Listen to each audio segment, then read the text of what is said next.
Furniture related YouTube চ্যানেলে নিয়ে চলে এলাম আজকের একটা নতুন ডিজাইনের শোকেস। উডেন কালার ভার্নিশ করা।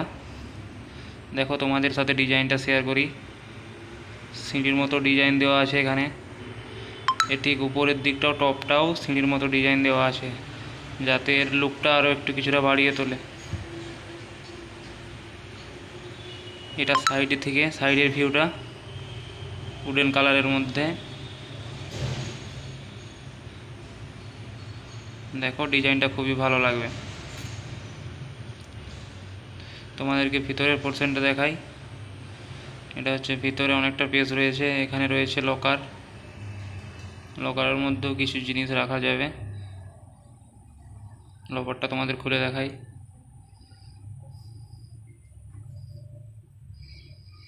নিচের দিকে রয়েছে ছোট পাল্লা। এখানেও অনেক কিছু জিনিস রাখা যাবে। লাইটটা কমের জন্য ঠিকঠাক ভিউটা আসছে না এখানে। এখানে সাইডে দুটো ছোট পাল্লা রয়েছে। এই হলুদ কালারের ফাঁকা অংশটা এখানে স্লাইডিংয়ের জন্য। এই পাল্লা দুটো কাটিং পাল্লা, যেখানে ট্রান্সপারেন্ট গ্লাস লাগানো হবে, বাইরে থেকে ভিতর দিকে সব কিছু দেখা যাবে। উপরের হলুদ অংশটা ওখানে স্লাইডিং লাগানো হবে। আলমারিটা এখনও ফিটিং হয়নি। ফিটিংয়ের ভিডিও নিয়ে আসবো। ফিটিং সমেত ভিডিও এবং প্রাইস সব কিছু জানতে আমাদের furniture related YouTube channel subscribe করে পাশে থেকো, এরকম আরও ডিজাইনের শোকেসের ভিডিও দেখার জন্য।